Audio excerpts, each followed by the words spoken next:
Times ಟಿವಿಯಲ್ಲಿ ಜಾಹೀರಾತು ನೀಡಲು ಈ ನಂಬರಿಗೆ ಸಂಪರ್ಕಿಸಿ. ಈ ದಿನ ನನ್ನ ಜೀವನದಲ್ಲಿ ಸುವರ್ಣಾಕ್ಷರದಲ್ಲಿ ಬರೆದಿಟ್ಟುಕೊಳ್ಳುವಂಥ ಒಂದು ದಿವ್ಯವಾದ ಒಂದು ದಿನ ಆಗಿದೆ. ನಮ್ಮ ಅಪರೂಪಕ್ಕೆ ನಮ್ಮ ಜೀವನದಲ್ಲಿ ಇಂಥ ಒಂದು ಘಟನೆಗಳನ್ನು ನಾವು ಪ್ರತ್ಯಕ್ಷವಾಗಿ ವೀಕ್ಷಿಸೋಕ್ಕಾಗತ್ತೆ. ಅಂಥ ಒಂದು ಸಂದರ್ಭದಲ್ಲಿ ಈ ದಿನ ನಾನು ಈ ಜಾಗದಲ್ಲಿ ನಾನು ನಿಂತಿದ್ದೀನಿ. ವಿಶೇಷವಾಗಿ ಇದನ್ನು ಮಹಾಗುರುಗಳು ಧರ್ಮದ ಒಂದು ಹಾದಿಯಲ್ಲಿ ನಡೀತಾ ಹೇಗೆ ಧರ್ಮ ಸಮಾಜವನ್ನು ತಿದ್ದಬೇಕು, ಹೇಗೆ ಮನುಷ್ಯರನ್ನು ಉತ್ತಮರನ್ನಾಗಿ ಮಾಡಬೇಕು, ಸಮಾಜಮುಖಿಯಾಗಿ ಹೇಗೆ ಜೀವನ ಮಾಡಬೇಕು, ಧರ್ಮ ಶಿಕ್ಷಣ ಮತ್ತು ಜೀವನ ಹೇಗೆ ಮುನ್ನಡೆಯಬೇಕು ಅಂತ ಈ ಎಲ್ಲ ವಿಚಾರಗಳನ್ನು ಅತ್ಯಂತ ಅದ್ಭುತವಾಗಿ ಸಮೀಕರಿಸಿ ನೋಡಿ ಜೀವನದಲ್ಲಿ ಅಳವಡಿಸಿಕೊಂಡು ಸಮಾಜಕ್ಕೆ ಕೊಡುಗೆಯನ್ನು ನೀಡಿದಂಥ ಒಬ್ಬ ಮಹಾಪುರುಷರ ಒಂದು ಸ್ಮರಣೆ ಈ ದಿನ ನಡೀತಾ ಇದೆ. ಲಿಂಗೈಕ್ಯ ಶ್ರೀ ಶಿವಕುಮಾರ ಶಿವಾಚಾರ್ಯ ಮಹಾಸ್ವಾಮಿಗಳವರಿಗೆ, ಅವರ ಪಾದ ಪದ್ಮಗಳಿಗೆ ನಾನು ಭಕ್ತಿಪೂರ್ವಕವಾಗಿ ನನ್ನ ನಮಸ್ಕಾರಗಳನ್ನು ಅರ್ಪಿಸ್ತಾ ಇದ್ದೀನಿ. ಹಾಗೆ ಈ ದಿನ ಮತ್ತೊಂದು ನಿಜವಾಗಲೂ ನನ್ನ ಅತ್ಯಂತ ಪುಣ್ಯದ ದಿನ ಅಂತ ನಾನು ಭಾವಿಸ್ತೀನಿ.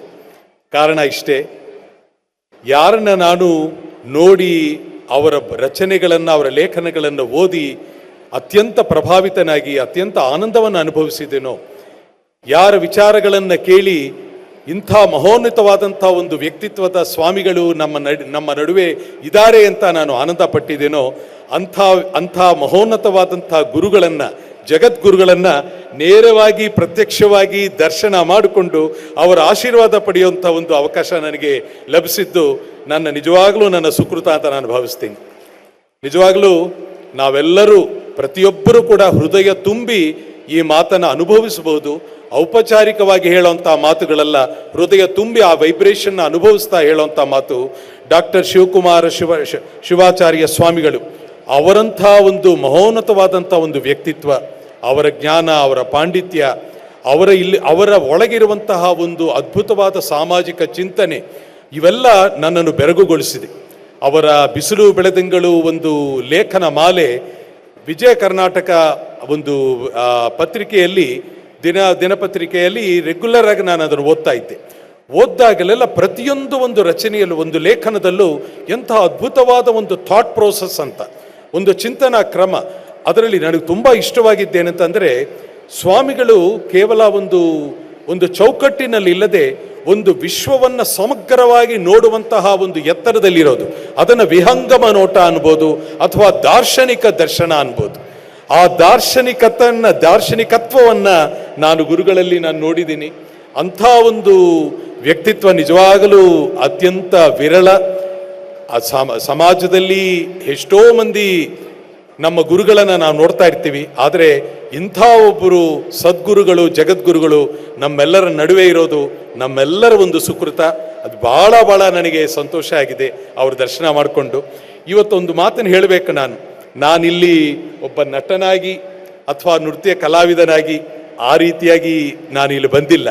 ಇಲ್ಲಿ ಬಂದಾಗಲೇ ಒಂದು ಅವೇರ್ನೆಸ್ನಲ್ಲಿ ಆಗ್ತಾ ಇತ್ತು. ಅದೇನಂತಂದರೆ, ನಾನು ಇಲ್ಲಿ ಅತ್ಯಂತ ಸಾಮಾನ್ಯ ಒಬ್ಬ ಶರಣ ಅಷ್ಟೆ. ಆ ಶರಣ ಭಾವದಲ್ಲಿ ನಾನು ಈ ಜಾಗದಲ್ಲಿ, ಈ ವೇದಿಕೆಯಲ್ಲಿ ನಾನು ನಿಂತಿದ್ದೀನಿ. ಇದು ನಮ್ಮೆಲ್ಲರ ಜೀವನದ ಅತ್ಯಂತ ಒಂದು ದೊಡ್ಡ ಒಂದು ಅನುಗ್ರಹ ಇದು. ನಾನು ಕೆಲವು ವರ್ಷಗಳ ಹಿಂದೆ ಸಾಣೇಹಳ್ಳಿಗೆ ಹೋಗಿದ್ದಾಗ ಅಲ್ಲಿ ಪೂಜ್ಯ ಲಿಂಗೈಕ್ಯ ಶಿವಕುಮಾರ ಶಿವಾಚಾರ್ಯ ಸ್ವಾಮಿಗಳ ಅವರ ಜೀವನ ಕುರಿತಾದಂಥ ಮಹಾಬೆಳಗು ನಾಟಕವನ್ನು ನೋಡುವಂಥ ಒಂದು ಭಾಗ್ಯ ಸಿಕ್ಕಿತ್ತು.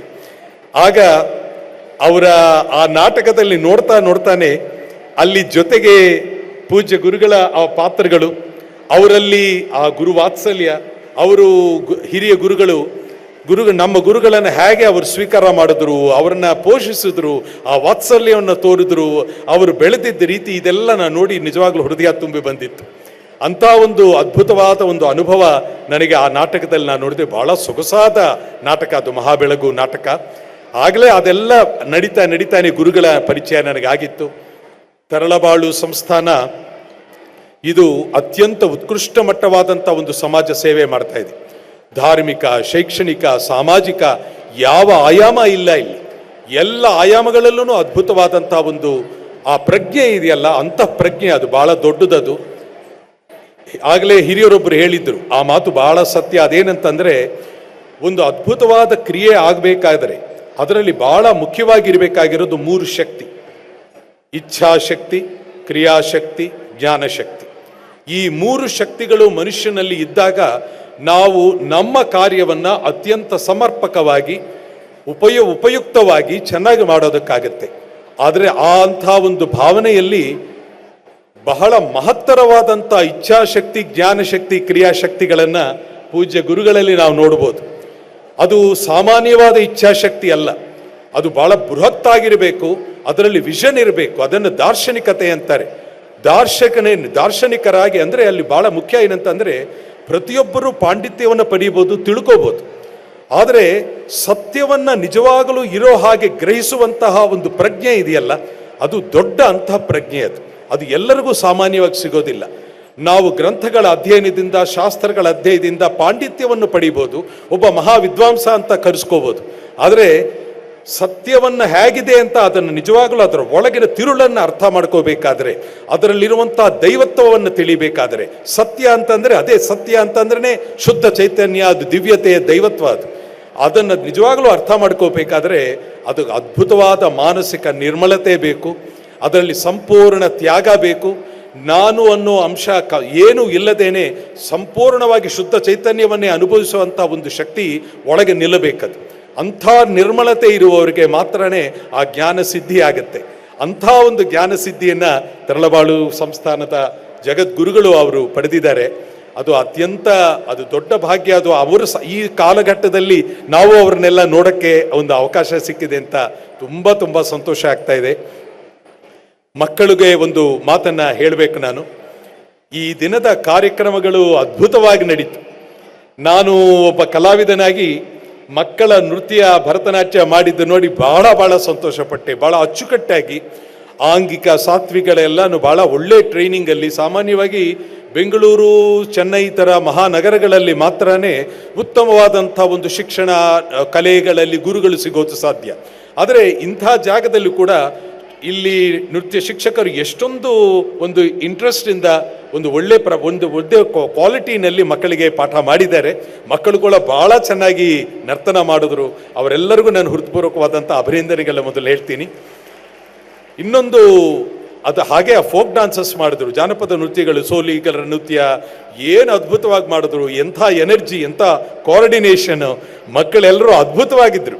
ಅದು ಹೇಗಂತಂದರೆ they came, we saw and they conquered ಅಂತ. ಅಂದರೆ ಮಕ್ಕಳು ಹೇಗೆ ಬಂದರು ಅಂತಂದರೆ ನಮ್ಮೆಲ್ಲರ ಮನಸ್ಸನ್ನು ಅವಂಗೆ ಹಿಡ್ಕೊಂಡು ಅವರು ನಮ್ಮನ್ನೆಲ್ಲ ಗೆದ್ದಿದ್ದಾರೆ. ಅಷ್ಟು ಅದ್ಭುತವಾಗಿ ಮಕ್ಕಳೆಲ್ಲ ಇಲ್ಲಿ ಅವರ ಪ್ರದರ್ಶನಗಳು ಮಾಡಿದ್ರು. ಎಲ್ಲದಕ್ಕೂ ಅತ್ಯಂತ ಕಲಶಪ್ರಾಯವಾಗಿದ್ದು ಆ ಮಲ್ಲಕಂಬ ಸಾಮಿನ ಒಂದು ಪ್ರಸ್ತುತಿ. ಎಂಥ ಅದ್ಭುತವಾದ ಸಾಧನೆ ಅದು. ನನಗೆ ಜೀವನದಲ್ಲಿ ಎಲ್ಲ ಶಬ್ದಗಳು, ನಮ್ಮ ವಾಕ್ಯಗಳು, ನಮ್ಮ ಭಾಷೆಯ ಎಲ್ಲ ಶಬ್ದಗಳನ್ನು ಕೇಳ್ತಾ ಇದ್ದರೆ ಒಂದು ಶಬ್ದ ಮಾತ್ರ ಮೈ ನವಿರೇಳಿಸುತ್ತೆ. ಎಷ್ಟು ಅದ್ಭುತವಾದ ಜ್ಞಾನ ಭಂಡಾರ ನಮ್ಮ ಭಾಷೆಗಳಲ್ಲಿರುತ್ತೆ. ಒಂದು ಶಬ್ದ ಮಾತ್ರ ನನಗೆ ಭಾಳ ಯಾವತ್ತಿಗೂ ಅದು ಪುಳಕಗೊಳ್ಳುವಂತಹ ಒಂದು ಶಬ್ದ. ಆ ಶಬ್ದ ಸಾಧನೆ ಅಂತ.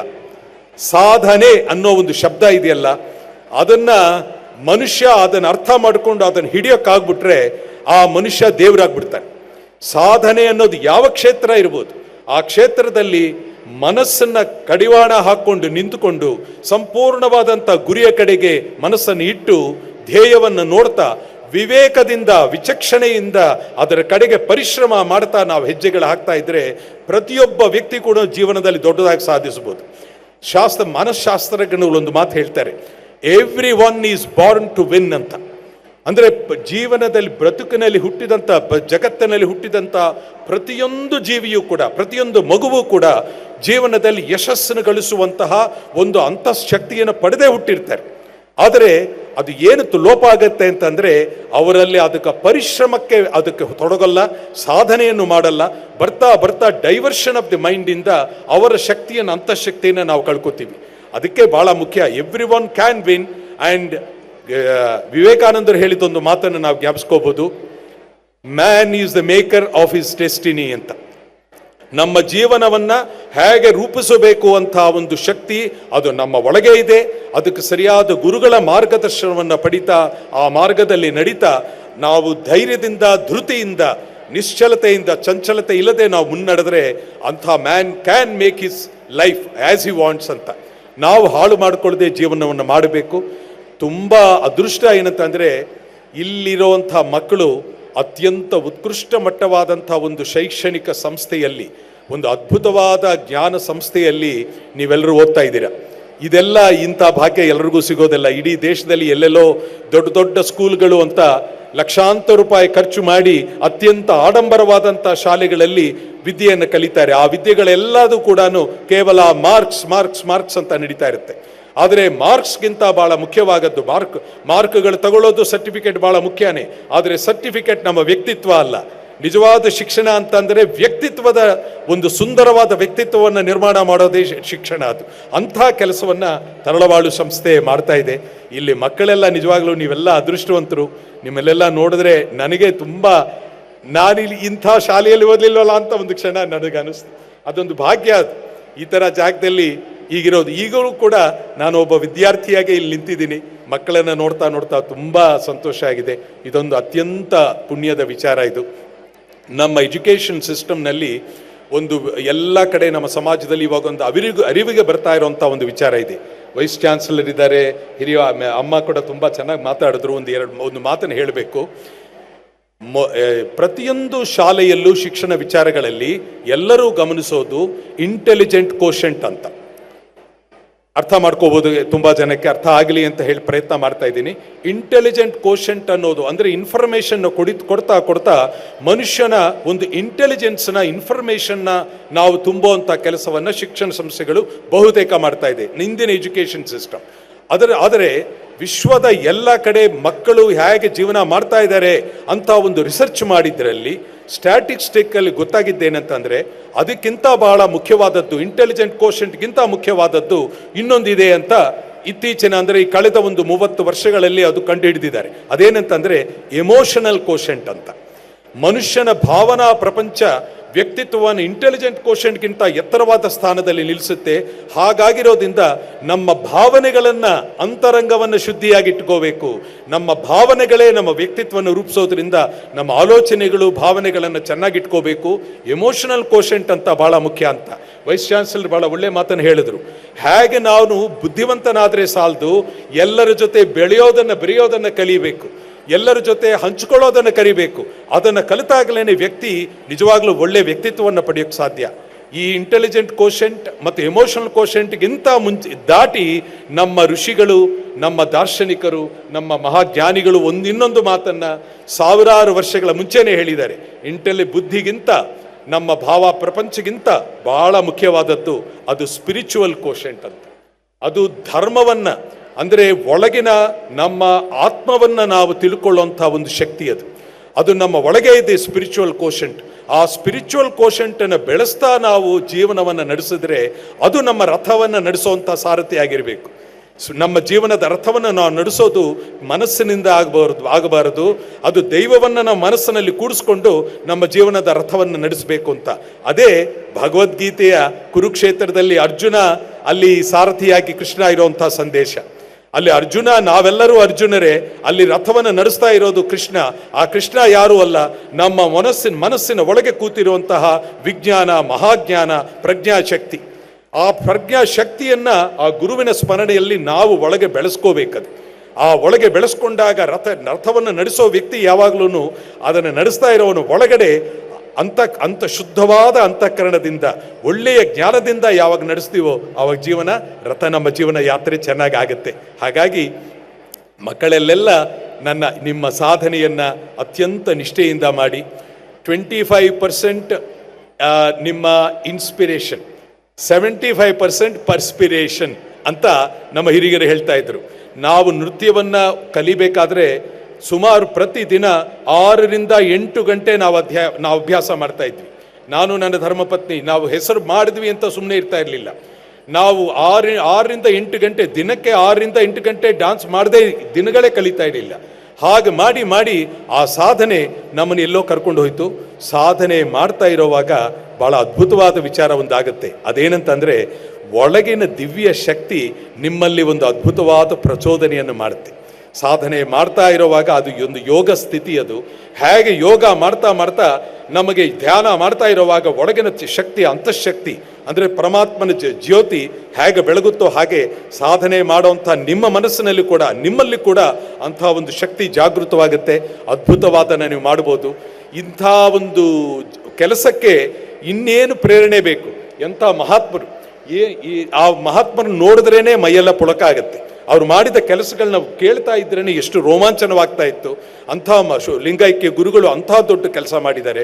ಅವರ ಆದರ್ಶ ನಮಗೆ ಬೇಕು. ಹಾಗೆ ಇಲ್ಲಿ ನೇರವಾಗಿ ಪ್ರತ್ಯಕ್ಷವಾಗಿದ್ದು ಈ ಒಂದು ತರಳಬಾಳು ಸಂಸ್ಥೆಯ ಮೂಲಕ ಅದ್ಭುತವಾದ ಒಂದು ಸಾಮಾಜಿಕ ಕೊಡುಗೆಯನ್ನು ನೀಡ್ತಾ ಇರುವಂಥ ಪೂಜ್ಯ ಗುರುಗಳ ಮಾರ್ಗದರ್ಶನ ಇದೆ, ಒಂದು ದಾರ್ಶನಿಕರ ಮಾರ್ಗದರ್ಶನ ಇದೆ. ಇದೆಲ್ಲ ಎಲ್ಲರ ಪುಣ್ಯ. ಅದು ಕೇವಲ ಇಲ್ಲಿ ಓದ್ತಾ ಇರೋರ ಪುಣ್ಯ ಅಲ್ಲ, ಪೋಷಕರ ಪುಣ್ಯ ಅಲ್ಲ, ಇಡೀ ನಾಡಿನ ಪುಣ್ಯ. ಅಂಥ ವ್ಯಕ್ತಿ ಅಂಥ ಒಂದು ಜ್ಞಾನವನ್ನು ಕೊಡ್ತಾ ಇರೋದು ತುಂಬ ತುಂಬ ಸಂತೋಷ ಆಗಿದೆ. ಇಲ್ಲಿರೋ ಎಲ್ಲ ಮಕ್ಕಳು ಕೂಡ ಅತ್ಯಂತ ಉತ್ತಮವಾದಂಥ ಒಂದು ಭವಿಷ್ಯ, ಜೀವನ ಗುರುಗಳ ಆಶೀರ್ವಾದದಿಂದ ಸಿಗಲಿ ಅಂತ ನಾನು ಮನಃಪೂರ್ವಕವಾಗಿ ನಾನು ಪ್ರಾರ್ಥಿಸ್ತೀನಿ. ಹಾಗೆ ಎಲ್ಲ ಇಲ್ಲಿ ಬಂದು ನೋಡಿದಂಥ ಎಲ್ಲ ಹಿರಿಯರು, ನನ್ನ ಚಿತ್ರಗಳನ್ನು ನೋಡಿ, ನನ್ನ ಕಲೆಯನ್ನು ನೋಡಿ ಇಷ್ಟಪಟ್ಟು ಆಶೀರ್ವಾದ ಮಾಡಿದಂಥ ನಿಮ್ಮೆಲ್ಲರಿಗೂ ಕೂಡ ನಾನು ಹೃತ್ಪೂರ್ವಕವಾದಂಥ ಸಾಷ್ಟಾಂಗ ನಮಸ್ಕಾರವನ್ನು ಅರ್ಪಿಸ್ತೀನಿ. ಮತ್ತೊಮ್ಮೆ ಇಲ್ಲಿ ನಾನು ಕರೆಸ್ಕೊಂಡು ನನಗೆ ಅವ್ರ ಪಕ್ಕದಲ್ಲಿ ಕೂತ್ಕೊಳ್ಳೋದು ಎಂಥ ನನಗೆ ಮೈಯೆಲ್ಲ ಜಿಮ್ ಅಂತ ಅನ್ನಿಸ್ತಾ ಇತ್ತು. ಅವ್ರ ಪ್ರೀತಿಯಿಂದ ಕರೆದು ಒಂದು ಮಗುವಿನಂತೆ ನೋಡಿ, ಅವರು ಅಂಥ ದೊಡ್ಡ ಗುರುಗಳು. ಅವ್ರು ನನ್ನ ನೋಡಿದ ರೀತಿ ಅಂತೂ ನನಗೆ ತುಂಬ ತುಂಬ ಧನ್ಯನಾದಂಥ ಒಂದು ಭಾವನೆಯಾಗಿದೆ. ಪೂಜ್ಯರಿಗೆ ನನ್ನ ಮತ್ತೆ ಪ್ರೀತಿಪೂರ್ವಕವಾಗಿ, ಭಕ್ತಿಪೂರ್ವಕವಾಗಿ ನನ್ನ ಸಾಷ್ಟಾಂಗ ನಮಸ್ಕಾರ ಅರ್ಪಿಸ್ತೀನಿ. ಎಲ್ಲರಿಗೂ ಒಳ್ಳೆಯದಾಗಲಿ. ನಮಸ್ಕಾರ. SS ಟಿವಿ, ಸಿನಿಮಾ ಜಗತ್ತಿನ ಕ್ಷಣ ಕ್ಷಣದ ಸುದ್ದಿಯೊಂದಿಗೆ.